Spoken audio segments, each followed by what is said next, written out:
Today on the Royal Palmcast, we talk with mortgage broker Scott DiGregorio, who tells us about the current state of the mortgage industry and where he expects things to go from here. Scott dives into the societal trends accelerated by the pandemic and how they affect our home purchase decisions. He also discusses ways to get your offer accepted and the role that cash buyers play in today's red-hot real estate market. You can listen in on our conversation starting right now. Welcome to the Royal Palmcast, the show about everything real estate with a personal touch. From the production studios of the Royal Palm Coast Realtor Association in Fort Myers, Florida, here's your host, Jim Sanville. Welcome to the Royal Palmcast. I am indeed your host, Jim Sanville. We are here in the studios of the Royal Palm Coast Realtor Association in beautiful, sunny Fort Myers, Florida.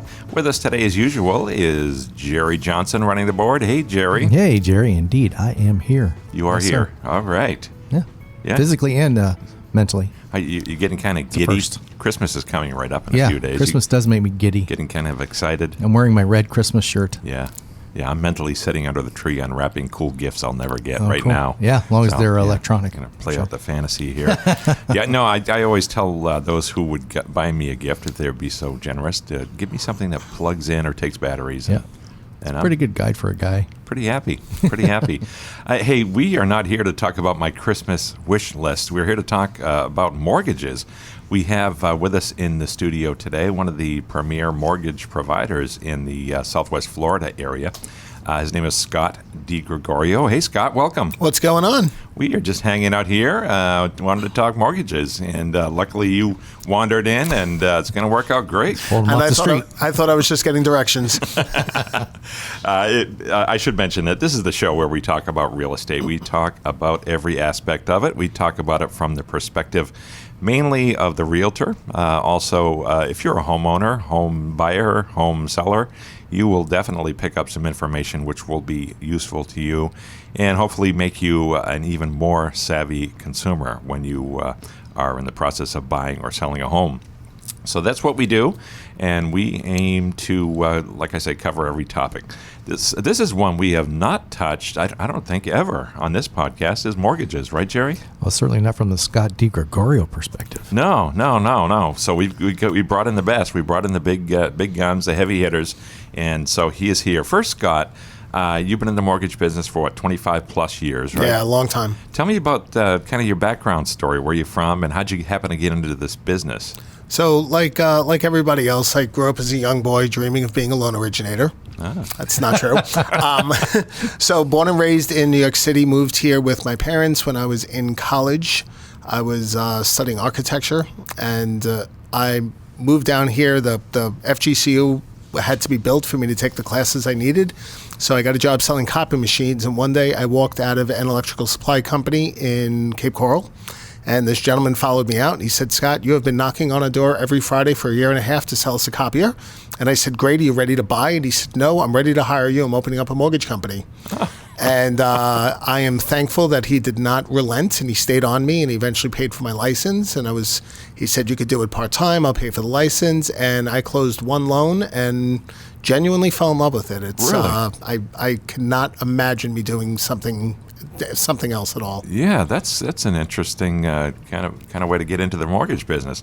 But you're comfortable with Excel and numbers and all that stuff. You love that? I do, and it's I find the problem solving piece of it to be super enticing to me because how do you take somebody's financial situation, fit it into 4,000 pages of guidelines, and find a way to put that puzzle together in a way that's good for the consumer, in a way that meets the guidelines. Every single deal is a unique puzzle, and that the challenge of that just keeps me excited every morning. Very cool. So you were selling photocopy machines? I was. I was a door-to-door salesman for Toshiba. Toshiba, huh? Are you up on photocopier technology these days? Or? They keep getting smaller and smaller and being needed less and less. Yeah.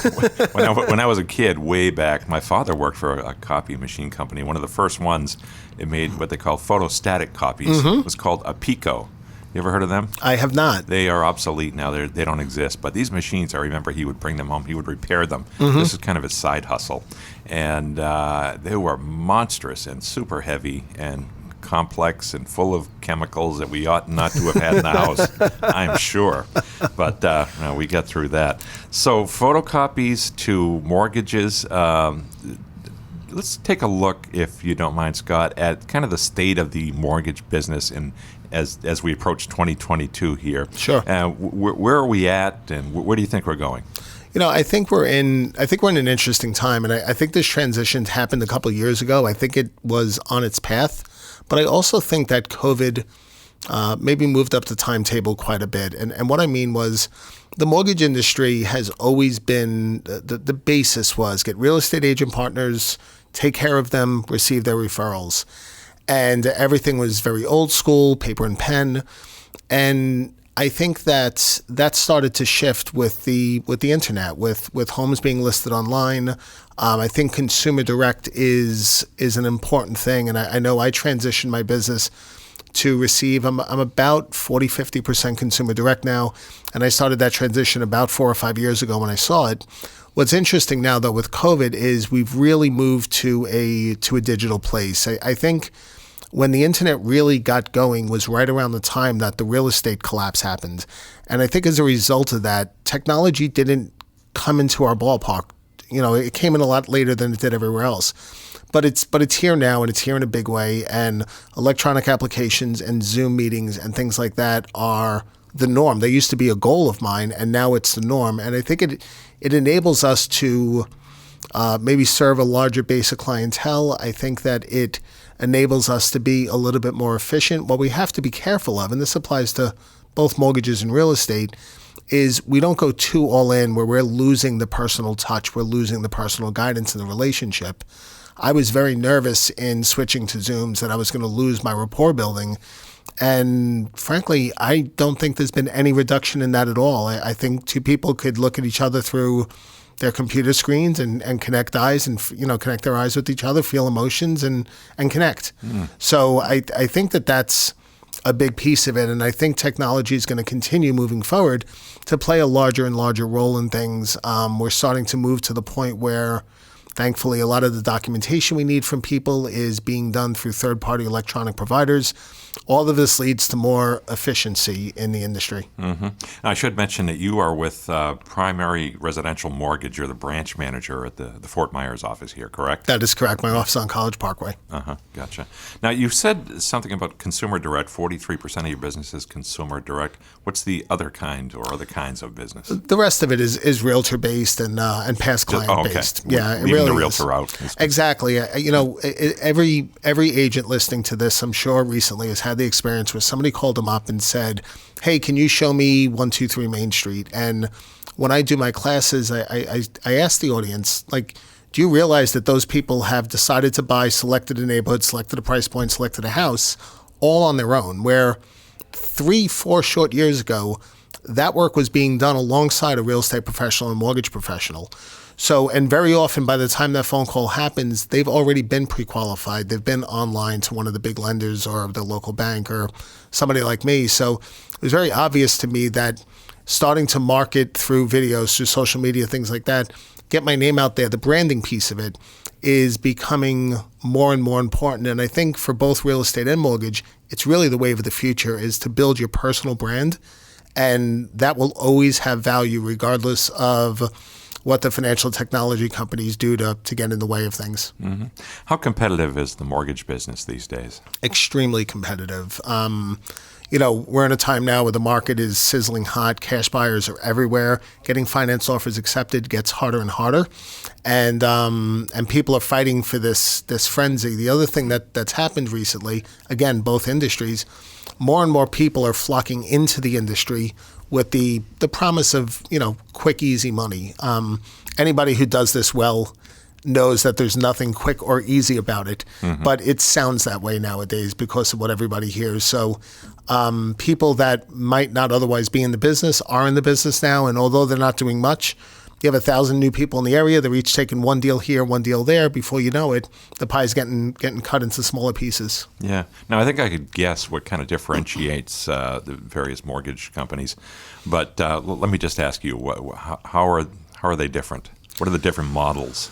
So, man, that's a big question. How much time do we have here? Keep riffing. So, to break the mortgage industry down, I would say there's probably three big buckets. You have mortgage brokers, which are middlemen.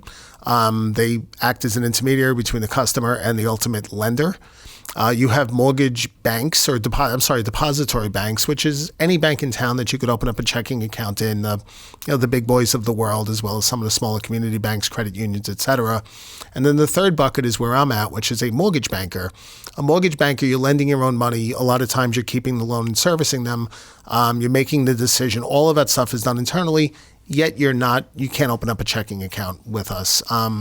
I can make an argument really for the pros and cons of all of them, but I think at the end of the day, the category a professional falls into is less important than the individual themselves. Do they, do what a lot of people do in that somebody walks up and says, I want to buy a house for $400,000, put down 20%, do I get it? And a lot of people say, yes, you do. I think the higher level professionals will very often do things like, do an analysis of their overall financial situation. Ask the question, is that what they want to do? Is that what they should be doing? Does that fit their situation now and in the future? So I think all three categories have some really outstanding professionals, lots of them in the area of my friends. So it's really a matter of finding somebody that connects with the individual. Yeah, that very point was made by a recent guest we had on the Royal Palmcast, Ned Hale, a local attorney, who strongly recommended to our listeners that they find someone local like yourself as opposed to a big faceless monolithic entity that you're working with online. Yeah, it's a really, really good point. And, I think, again, especially in this competitive market, Jim, I think a lot of people lose out on some of the benefits there. If the listing agent receiving the offer is familiar with the name on the bottom of the qualification letter, that offer just moved up in its importance level. So working with somebody who has a local reputation, has relationships with local appraisers, we could do a whole episode on appraisals. Those relationships really make a difference, and it could help the transaction get approved. It could help the process go smoother and close more quickly. And a lot of time that's lost. A lot of people think that, it's all about the numbers, and although the numbers are obviously important, getting the offer accepted is really, a primary focus right now. And the name at the bottom of that letter absolutely makes a difference. So I agree with Ned Hale emphatically. Yeah, now I'm not house shopping now. I was a year ago, and I wish I'd pulled the trigger then because the market was quite a bit different. But can you tell me what has changed in the industry since you started in the business? What are the big changes? So when I started in the business, to age myself, we filled out applications with paper and pen. We filled out good faith estimates with pencil. And, when I first got into the business, things were a little bit more rigid than they are now. And then obviously into the late 90s and early 2000s, things went stupid. Then things got really rigid again. I feel like as an industry now, from a guideline standpoint and whatnot, I feel that we're kind of back into a happy place where it's not so rigid that lots of qualified people are getting kicked out of the industry where they can't get anything approved. And it's also not so kind of loosey-goosey where everybody gets a mortgage. Because I've said for years, just like not everybody should be self-employed, not everybody should be a homeowner necessarily. Mm-hmm. How do you compete with cash? If you need to get a mortgage because you don't happen to have $500,000 in cash lying around, how can you compete with that? What would home sellers even consider talking with people who are going to use a mortgage?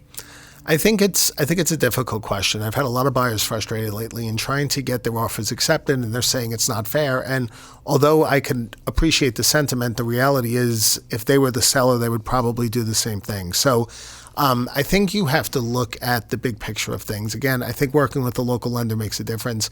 I know when my buyers are putting in offers, I'm always trying to call the listing agents, let them know, hey, I have everything we need. We could close quickly. They've been through underwriting, whatever it is. So I think some positioning goes a long way. Price is obviously a factor, but beyond that, what are the other terms? How quickly is the loan going to get approved? How quickly can you get the mortgage closed? All of these things come into play. What I tell my clients now is that they have to, if they're losing out on the cash versus finance piece of it, they have to win on some of the other components of this to make it work. I have a client closing now where the seller is going to rent back the place for a couple of months.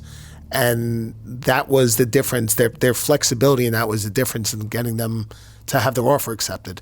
So I think we really got to look at the big picture, and a good real estate professional is going to help guide them through that, and ideally work in tandem with their mortgage professional, so that way they're working as a cohesive unit to get that offer accepted. Now, the cash purchase of a home is, to me anyway, a relatively new phenomenon. Where are people getting all this cash, and do they buy with cash now more than 10 years ago? So yes, cash is a big part of the market now. I think over 60%. And I have a brother that lives up in New Jersey, and he was down here looking at houses, and in the low 7-figure range. And he was looking around, and he said, "Man, they practically give houses away down here." And I said, "How could you say that?" And he said, "Do you have any idea how little this price point buys you where I am?" So I think a lot of people, especially now with COVID, there's a lot of people relocating down here. The work from home phenomenon is a big thing. I call it urban desertion. I do a lot of videos on my Facebook to talk about these things. So there's a lot of people selling their houses in New York, New Jersey, Philadelphia, big price markets, and moving down here, and they just don't want a mortgage. Now, my brother, who is a financial advisor up in New Jersey, and all the other financial advisor people I know would say very pointedly that keeping that money in the market and leveraging real estate is a better tool long term. What a lot of real estate agents and members of the public don't realize is that you could actually pay cash for a house and immediately thereafter pull the money back out in something called delayed financing, which is an interesting tool. You get the negotiation benefits of being a cash buyer, but long term you end up with a finance leverage deal, which again I could run an analysis and prove the financial benefit of that in many cases. I have what may be considered a ridiculous question, but I'm gonna go out on a limb and ask it anyway. Jerry, you got my back, right? I got you. When you say cash buyer, are there people? Let me back up. I know certain cultures, people are used to paying cash. And when I say cash, I mean a wad of bills. I know a good friend of mine bought a car recently with a fistful of $100 bills, and I was shocked. Really? People do that where you're from? Yes, we spend cash. Do people ever bring suitcases of cash to a closing? So back in the day, that happened. When the Patriot Act passed after 9/11, there's actually a lot of rules that were put in place, and that's just simply not allowed anymore. If you're going to buy a piece of real estate with cash, the money has to be sourced and seasoned and documented. In fact, the Treasury Department just this week, I want to say Monday, said that they are looking into, this is very early, so it may not happen, but they are exploring the option of regulating cash transactions, cash real estate transactions, because a lot of people are using it from a money laundering standpoint. So there are more flexibilities today than there probably will be in the future. I know that if you're getting a mortgage, if you're trying to pull money out of your sock drawer, it's just simply not going to work. We have to find another means. Same thing, I'm running into it more and more with cryptocurrency now, where the currency is residing on a USB drive, and we can't prove that it's their money. And it gets frustrating because I'm sitting down with the client, I have a relationship with them, I know them, I trust them, I know the whole story, but the guidelines don't work that way. So if anybody is listening to this and they have a buyer that's wanting to get a finance transaction, and they talk about pulling cash out of a sock drawer or something, make sure they loop the mortgage professional in so we can get ahead of that curveball before it gets bad. Yeah. You don't want any mattress money showing up. Exactly. And derailing the deal. Hey, we're going to have to take a quick break here, Scott. So if you don't mind hanging out with us for a couple of minutes, we will be right back after this.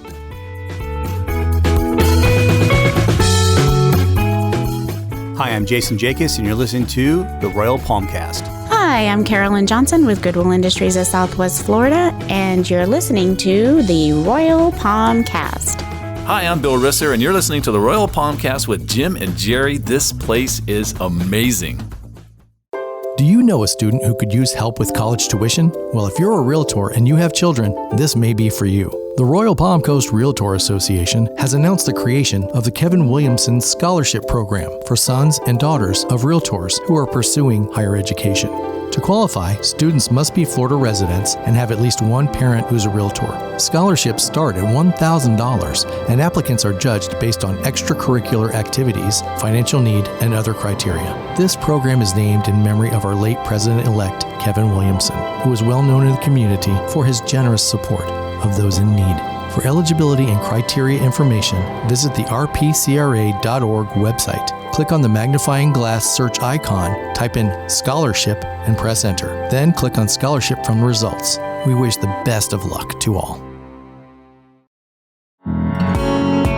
We hope you're enjoying the Royal Palmcast, a production of the Royal Palm Coast Realtor Association, your association for realtor resources, services, and education in Southwest Florida. We're committed to the success of all our members and advocate for property rights, both commercial and residential. We continue our efforts educating and influencing policymakers at all levels about issues important to realtors and homeowners. RPCRA also leads the way with community involvement, market analysis, and member engagement, all of which contribute to a superior realtor experience. With 2 convenient locations in Fort Myers and Cape Coral, the staff of RPCRA is here for you. You'll find us online at rpcra.org and across social media, including Facebook, YouTube, Twitter, LinkedIn, Instagram, SoundCloud, and all major podcast apps. Be sure to subscribe, like, share, and follow us to stay current on all our upcoming classes and events. Now, back to Jim Sanville and the Royal Palmcast.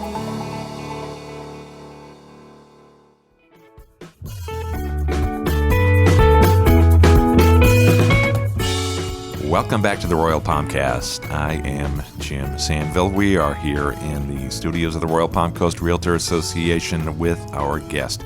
Our guest today, as you heard before the break, is in the mortgage business. His name is Scott DiGregorio, and he is a branch manager at Primary Residential Mortgage in Fort Myers, Florida. Been in the mortgage business for 25 years and knows his stuff. So we're going to continue our conversation. By the way, Jerry, did you notice how good a presenter Scott is? Do you know why that is?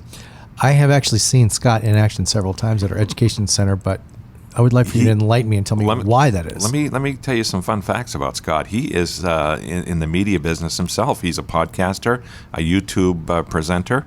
Tell us about your podcast. What's the name of it?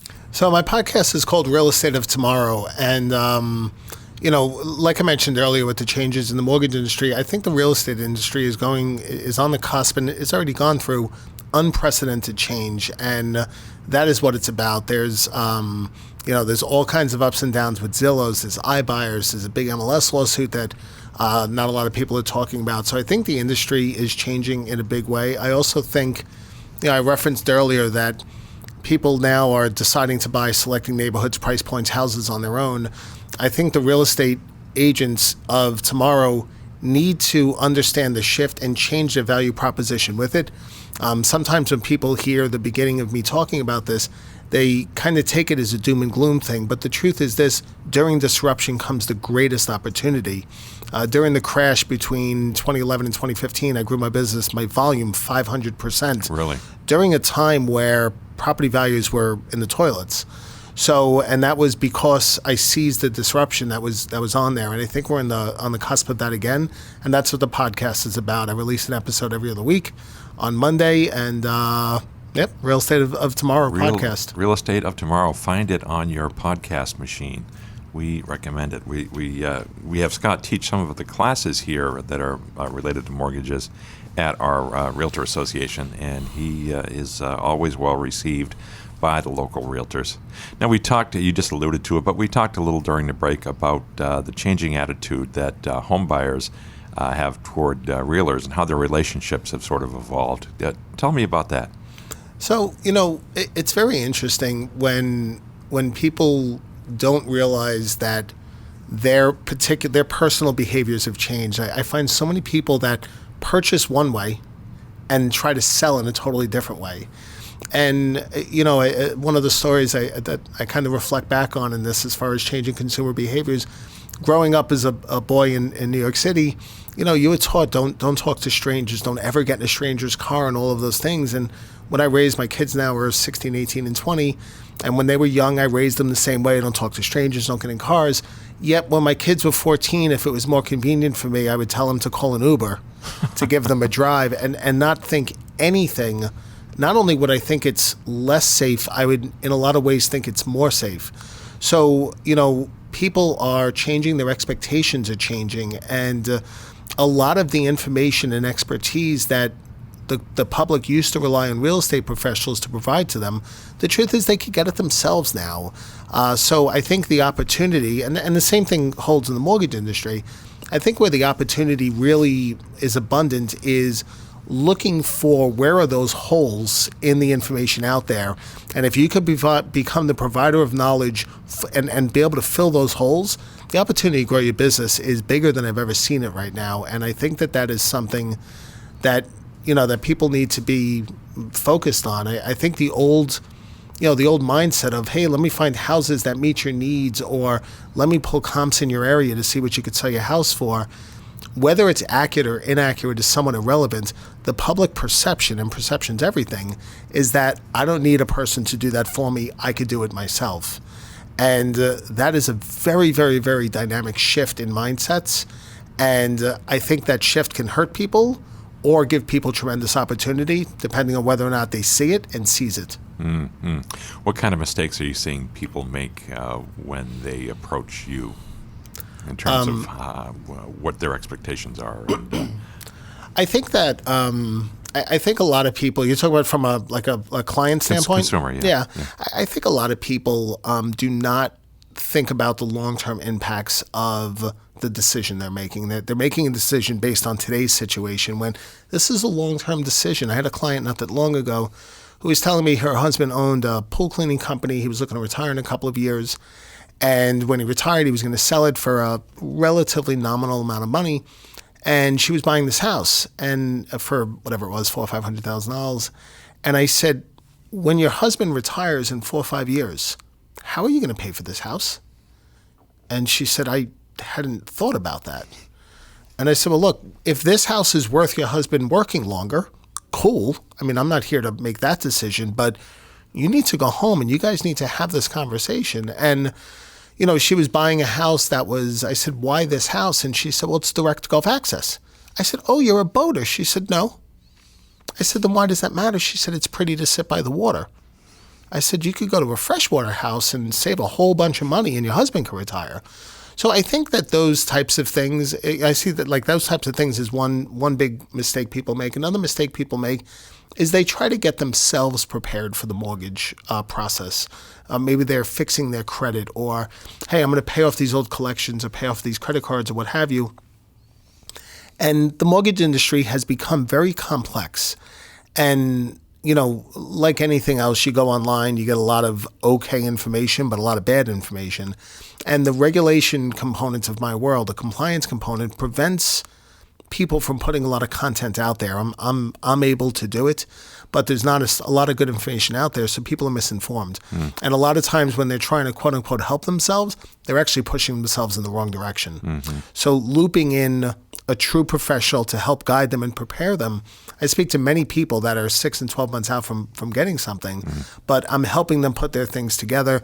Maybe walking in a self-employed person, walking into their accountant's office saying, I want to pay as low as taxes as possible no matter what. maybe that's not the right conversation if you're thinking about buying a house in a year or two. You know, you mentioned people not taking into account things like retirement. What I've always wondered is why would a bank or an institution give money to someone to buy a house if they're 70 years old and they want a 30-year mortgage? How does that make sense? I don't get it. So a lot of that has to do with just discrimination laws. You're not allowed to discriminate. Fair housing and fair lending. You're not allowed to discriminate somebody based on age, race, religion, etc. So I did a loan. It was actually a reverse mortgage for a gentleman that was 98 years old. Not that long ago, I did another loan for somebody recently who was 88, and we're sitting down at my desk and we're going over everything. And he looks at me at one point and he goes, I'm dead long before I pay you back, right? And I said, I'm rooting for you, sir, but I'm aware that the statistics aren't working in our favor. But there's just there's no components of it. Back in the day, it used to be impossible to get a mortgage if you were above a certain age. If you were a female of childbearing age, it used to be impossible because they would assume you're going to stay home with your children.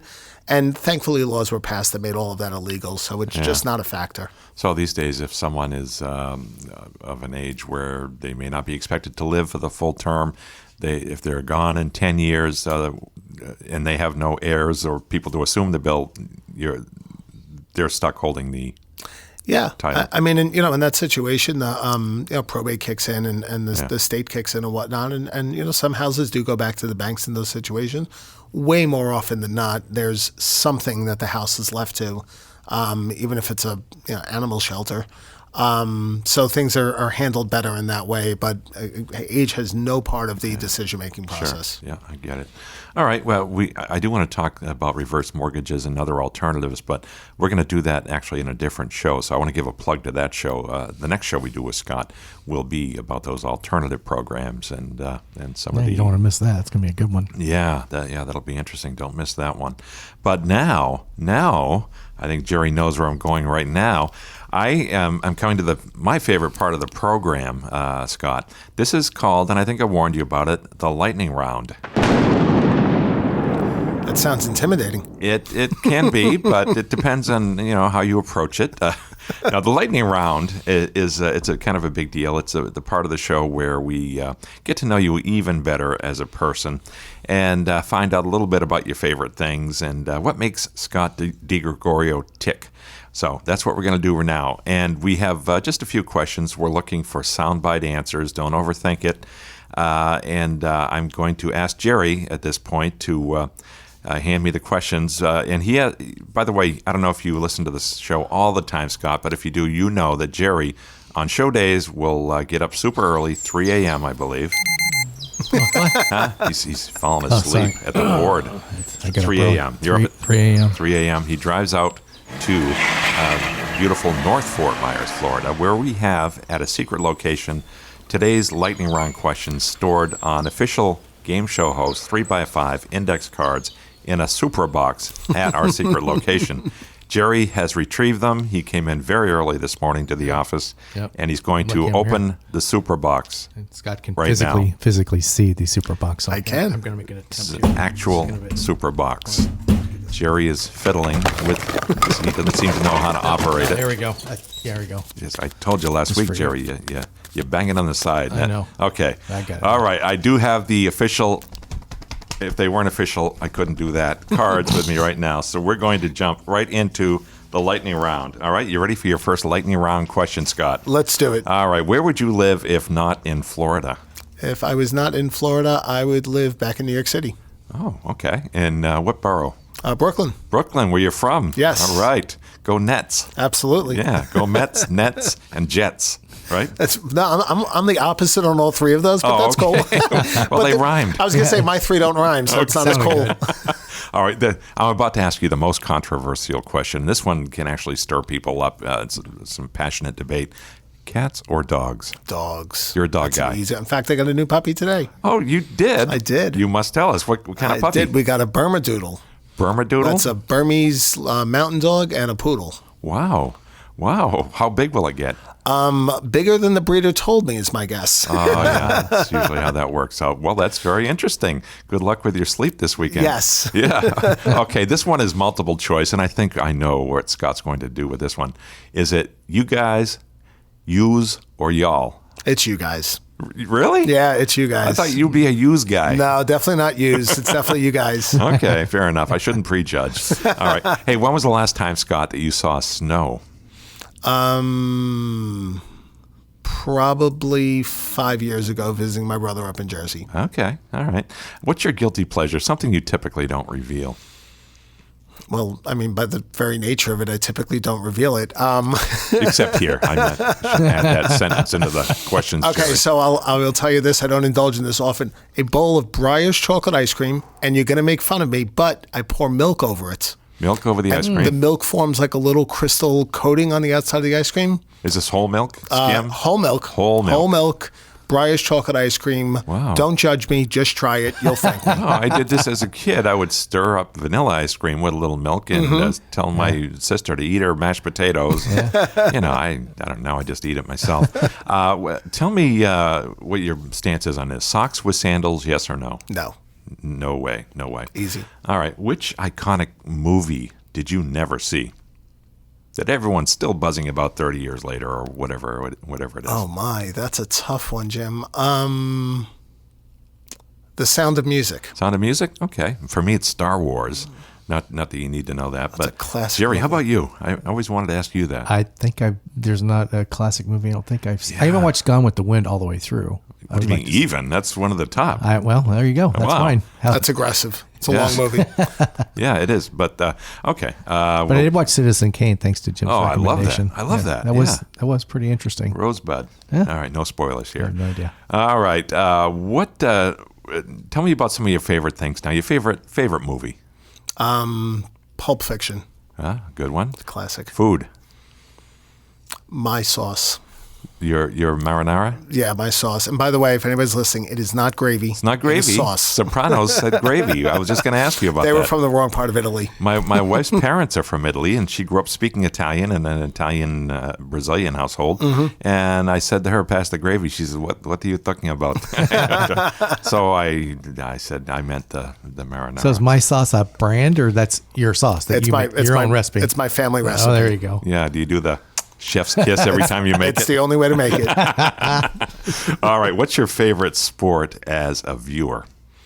Football. Football, and as a participant? Football. Football. What would you play? Or do you play? I was free safety. I mean, back in high school, 100 Yeah. years ago. I also love to shoot pool. Interesting. Wow. All right. What's your dream car? A Tesla Model S. Strong. All right. What restaurant do you like to take out of town clients or friends to? I like Angelina's a lot. Angelina's, where is that? Fort Myers? Down in Bonita. Bonita. Yeah, Not fantastic familiar. restaurant. Jerry, do you know? Haven't been to that one. Angelina's? Add it to the list, Jim. I'm going to make a note of that. I've got so many great restaurant suggestions. COVID really messed me up because I'm way behind now. All right. I hold in my hand the last lightning round question, Scott, and here it is. All right, This let's is do it. it. This is the big one. You get one bucket list item. What is it? I had a 23-day trip to Europe planned last year, and COVID interrupted it. So a time machine to go back and do that trip at that No, timeline. you will do it. You will I will do it, but Yeah. the kids will be older and the dynamic shifts. So Yeah. Yeah. bucket list item is a time machine to go back there. So you have, teenagers now, right? Yeah, 2018 and 16. So I'm just starting to stick my toe in the empty nester stage. Yeah, well, you'll enjoy that, I'm sure. Although it'll be great to have the kids visit frequently. I'm learning pros and cons with every stage. I'm right there with you, my friend. Yes, indeed. Hey, Scott, I want to thank you for coming in to be a guest with us today, telling us about the mortgage industry, and where can people get in touch with you if they want to connect? So website is fortmyersmortgageexpert.com. That's also my handle on all the social media platforms. I'm very, very active on Facebook. I post videos all the time. The podcast, of course, Real Estate of Tomorrow. That's really YouTube, same thing, Real Estate, or Fort Myers Mortgage Expert is the easiest way to find me. And your last name is spelled? DiGregorio, DiGregorio. And I always tell people the way to learn how to pronounce it, the letter, the name, the cookie, DiGregorio. DiGregorio. It flows. I like it. Yeah. It flows. Yeah, that's nice. All right. Jerry, I want to thank you, too, for running the board. Wow, doing a great thanks, job. Jim. I appreciate that. Yeah. And I thank you as well. It's my pleasure to be here. I want to thank you, our listeners, for finding us on your podcast machines, because without you, there would be no reason for the three of us to be hanging around here talking into microphones. So thank you for being there as well. And I want to thank everyone here at the Royal Palm Coast Realtor Association for all of their help and support. If you want to get in touch with us at the Royal Palmcast, please do so. We would be very happy to hear from you. You can send us an email to shows@rpcra.org. And that will be it for this week's episode of the Royal Palmcast. We'll look forward to seeing you again next time. Thanks for listening to the Royal Palmcast. Be sure to listen again every week on your favorite podcast app and visit the Royal Palm Coast Realtor Association website at rpcra.org and our social media pages, including Facebook and our YouTube channel. Check out all of our RPCRA platforms and make sure to subscribe and share. For information about this show or other RPCRA productions, we'd love to hear from you. Email us at shows@rpcra.org. This has been a production of the Royal Palm Coast Realtor Association.